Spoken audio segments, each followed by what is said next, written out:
Panorama group, जो सोचता है वो करता है। नमस्कार, भारत लाइव देख रहे हैं आप और ये भीतर की बात है। बिहार में नीतीश कुमार के एनडीए गठबंधन की सरकार बने हुए 1 महीने 1 दिन हो चुके हैं। आज 1 मार्च है। 1 मार्च के पहले बिहार में सियासी ड्रामे खूब हुए हैं और संभावित है कि आने वाले दिन में और सियासी ड्रामे होने अभी बाकी हैं। ऐसा इसलिए क्योंकि बहुत सारे काम अभी अधूरे हैं एनडीए गठबंधन में।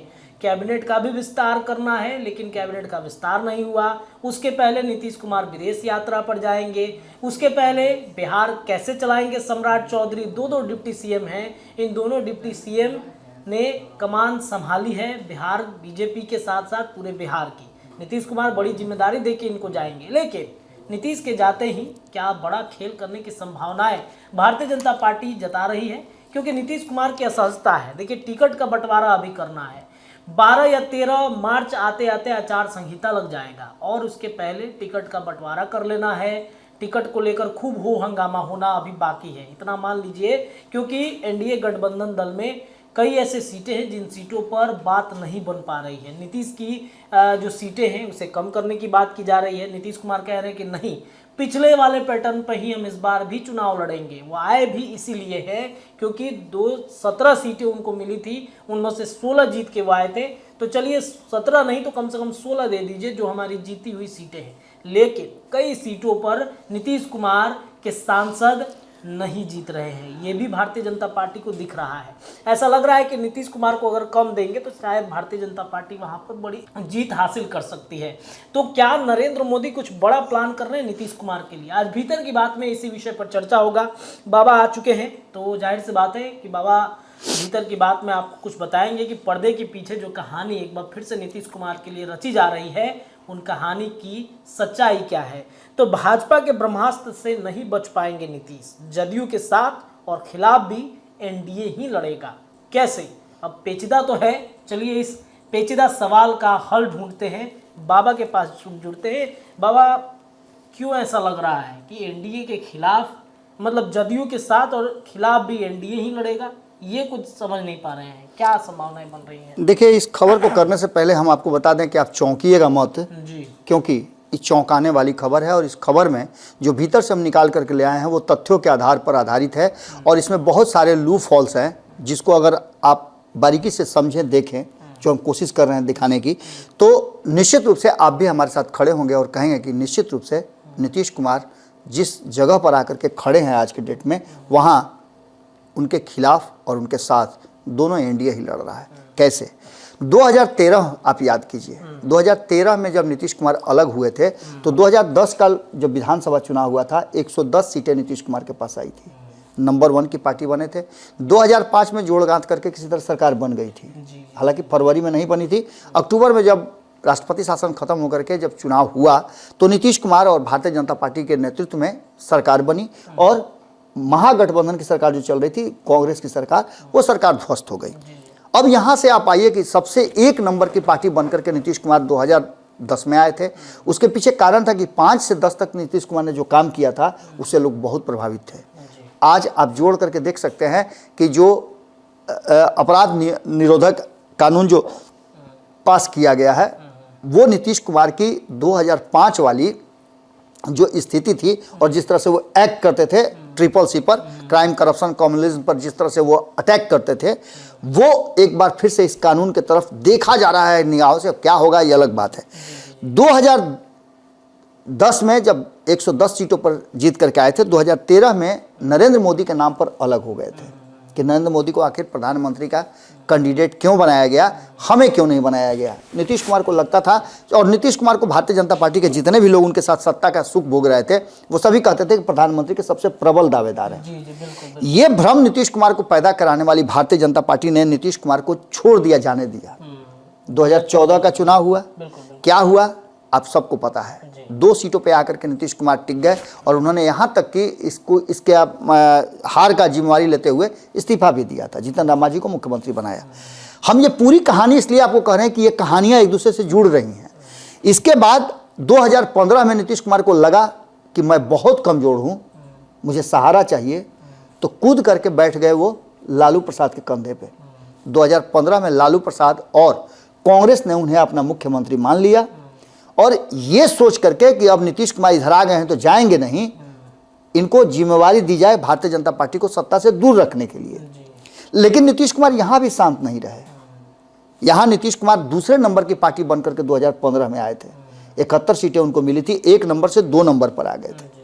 फिर भी उनको बनाया गया और ये बातें राष्ट्रीय जनता दल के भीतर जम करके हंगामा हुआ था कि आखिर नीतीश को क्यों आप साथ में रख रहे हैं, नीतीश को क्यों नहीं आप भगा रहे हैं, नीतीश को क्यों नहीं हटा रहे हैं।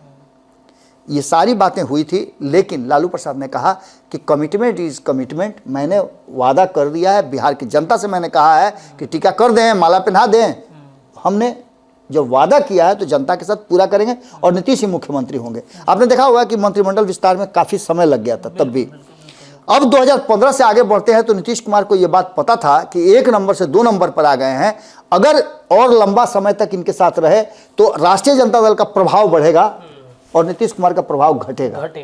तो ऐसी स्थिति में उन्होंने किया क्या कि यहां से 2 साल भी से भी कम वक्त में फिर से एनडीए की तरफ चले गए, उसी एनडीए की तरफ जिसके मुखिया के कारण, नरेंद्र मोदी के कारण उन्होंने छोड़ा था और कहा था कि ये इन्होंने इन पर कॉम्युनल घटनाओं का आरोप है, इसलिए इनके साथ नहीं रहा जा सकता है, देश को खतरा है। और उसी खतरे को लेकर के नीतीश कुमार ने झंडा उनका पकड़ लिया और झंडा बुलंद कर दिया। 2019 में इसका उनको फायदा मिला और भारतीय जनता पार्टी ने नीतीश कुमार को अपने साथ, भारतीय जनता पार्टी समझ गई थी कि नीतीश कुमार की उपयोगिता कहाँ है और नीतीश कुमार समाप्त कब होंगे।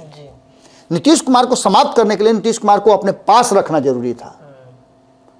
कभी कभी आप देखे नहीं हैं कि जब हलाल करना होता है बकरे को तो दाना छीटा जाता है, मुर्गी को फंसाना होता है दाना छीटा जाता है। उसी तरह से नीतीश कुमार को 5 सीटें अपनी कुर्बान करके 2019 में भारतीय जनता पार्टी ने नीतीश कुमार को अपने बराबर ला करके खड़ा कर दिया।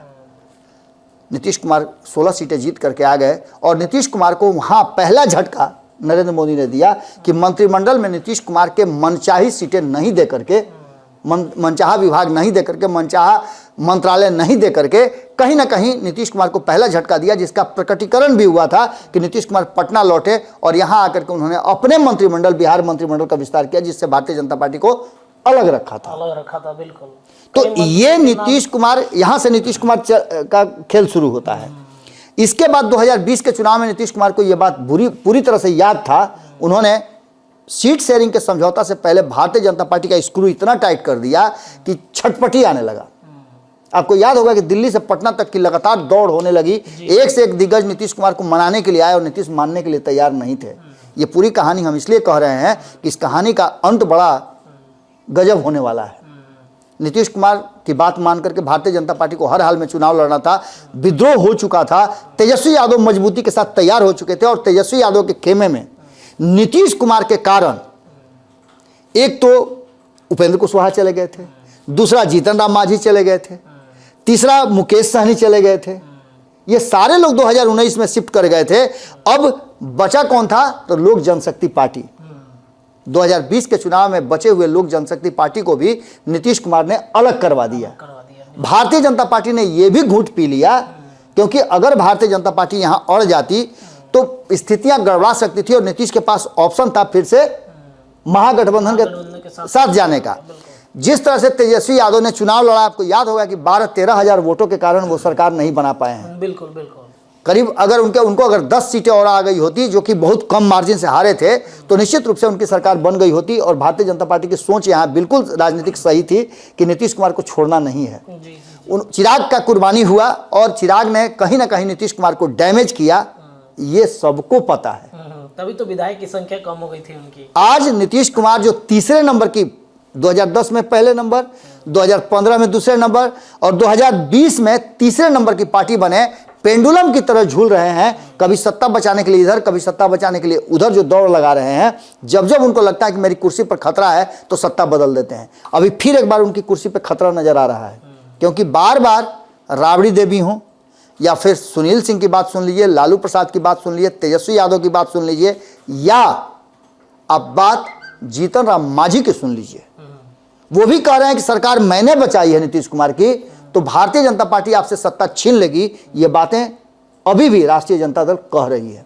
राष्ट्रीय जनता दल बार बार नीतीश कुमार को कह रही है कि यदि आपने फैसला नहीं लिया तो आपकी पार्टी और कुर्सी दोनों में से कुछ नहीं बचेगा। बिल्कुल, राबड़ी देवी ने तो स्पष्ट कल बोल दिया कि ये हमारी लड़ाई तो बीजेपी और राजद की हो जाएगी। बिल्कुल बिल्कुल, यानी कि नीतीश कुमार को बीता हुआ कल मान करके सभी चल रहे हैं। अब यहाँ जो सबसे महत्वपूर्ण बात है वो ये है कि हम आखिर ये कह क्यों रहे हैं। तो कहीं 2013 वाली स्थिति, 2015 वाली स्थिति, 2020 वाली स्थिति, 2019 वाली स्थिति अगर हो जाती है तो नीतीश कुमार के लिए क्या होगा और भारतीय जनता पार्टी से क्यों करना नहीं चाहेगी। नंबर 1 बात कि हम कह रहे हैं कि 18, 12, 5, 3, 1, 1 का फॉर्मूला तय होगा। हमने बहुत शोध करके ये बताया है कि भारतीय जनता पार्टी जो नीतीश कुमार की जीती हुई 16 सीटें हैं और हारी हुई 1 सीट है, उसे लेकर के अपने लिए 18 सीटें मांग रही है, मतलब रखेगी। नीतीश कुमार को 12 सीटें देगी। नीतीश कुमार की बची हुई जो सीटें हैं और नीतीश कुमार की 12 और 6 18 सीटें, जी जी जी जी, तो उन सीटों में से कहीं ना कहीं 12 सीटें नीतीश कुमार की पार्टी को, 5 सीट जो है वो चिराग पासवान को, 3 सीट उपेंद्र कुशवाहा को, 1 सीट पशुपति कुमार पारस को और 1 सीट हिंदुस्तानी अवाम पार्टी को। 18 में से अगर 1 सीट हो सकता है मुकेश सहनी या किसी अन्य के लिए, वो रखना चाहती है रिजर्व में।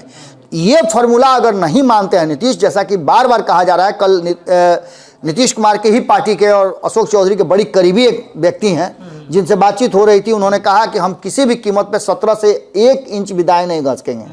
अगर ऐसा होता है तो भारतीय जनता पार्टी और बाकी के साथी दल हैं क्या करेंगे। भारतीय जनता पार्टी उपेंद्र कुशवाहा को, जीतन राम मांझी को और चिराग पासवान को, ये तीनों का जो पगहा है ना, वो खूंटा पर से खोल देगी।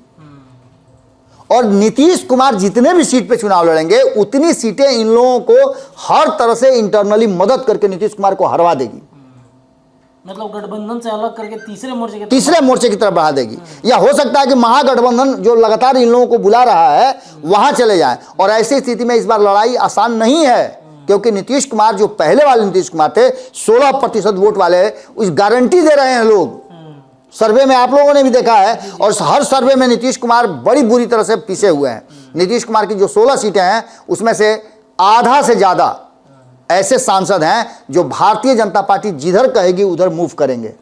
आज जो नीतीश कुमार एनडीए की तरफ आए हैं तो उसमें उन सांसदों का बहुत बड़ा योगदान भी है। तो आप समझ लीजिए कि 8 सांसद जब आपके विरोध में हैं तो आपके 8 सांसदों की जगह पर अगर चिराग पासवान को और उपेंद्र कुशवाहा को 8 सीटें लड़ा देती है तो आपके उस 8 सीट पर भी हराना संभव हो जाएगा। तो बचेगा आपके पास क्या कि आपके 8 में से 8 अगर जीत करके आते हैं तो भाजपा के पास चले जाएंगे, और ये भी जीतने के बाद मंत्रिमंडल में शामिल होने के लिए अगर भारतीय जनता पार्टी को कुछ सीटों की जरूरत पड़ती है तो वहां शिफ्ट हो सकते हैं। ये बहुत बड़ा नेक्सस और गेम आने वाले समय में होता हुआ दिखाई दे रहा है। भीतर की बात में कहीं ना कहीं इस बात को बताना जरूरी होगा कि अभी भी भारतीय जनता पार्टी ने अपना ब्रह्मास्त्र नहीं निकाला है। अगर निकाल दिया तो नीतीश एनडीए से तो जरूर चुनाव लड़ेंगे, लेकिन नीतीश के खिलाफ भी एनडीए ही लड़ेगा। मतलब मुझे लगता है बाबा कि अंतिम समय में ये लगता है कि जब उस समय कुछ भी बचा नहीं रहेगा, किसी नेगोशिएशन करने का समय नहीं रहेगा, तब भारतीय जनता पार्टी एक तीर ब्रह्मास्त्र अपना निकालेगी और तब छोड़ेगी। बिल्कुल बिल्कुल बिल्कुल। देखिए तो बड़ा याद कीजिए ना, आप 2020 याद कर लीजिए ना। जी, जी, जी। अंतिम सीट शेयरिंग का फॉर्मूला तय होने जा रहा था। पहले क्या हुआ कि आपने देखा कि उपेंद्र कुशवाहा घसका दिया, उसके बाद जीतन राम मांझी घसक के चले आए, उसके बाद आपने देखा कि अंतिम समय में जब लगा कि कहीं ऐसा नहीं कि सहनी समाज वाला वोट जो है चला जाए महागठबंधन को, तो हमारी सरकार नहीं बन पाए, तो उनको भी छटका लिया। तो भारतीय जनता पार्टी ने अपना सारा ब्रह्मास्त्र अंत समय तक बचा के रखा है। इस बार भी ब्रह्मास्त्र उसका चलेगा, इसमें कोई दो राय नहीं। चलिए देखिए, तो एनडीए के भीतर ही बड़ी लड़ाई चल रही है। एनडीए के खिलाफ, मतलब जदयू के खिलाफ ही एनडीए लड़ाई लड़ने की तैयारी में है। भीतर की बात में इतना ही, लेकिन चर्चाएं लगातार भारत लाइव पर जारी है। बहुत बहुत धन्यवाद। पनोरमा ग्रुप, जो सोचता है वो करता है। अगर ये वीडियो पसंद आई और वह बिहार के राजनीति और बिहारियत से सरोकार रखेनी तो सब्सक्राइब बटन दबा के चैनल के सब्सक्राइब कर ली। ओजे एगो घंटी बा, ओकरा बटन दबा देला से कुल सटीक और मारक खबर रुआ मुफ्त में मिल जाई। अगर रुआ पत्रकारिता के हमनी के नया प्रयोग में सहयोग कर चाहतानी तो ज्वाइन बटन दबा दी। पेटीएम नंबर नोट कर ली 9386 816 700। धन्यवाद।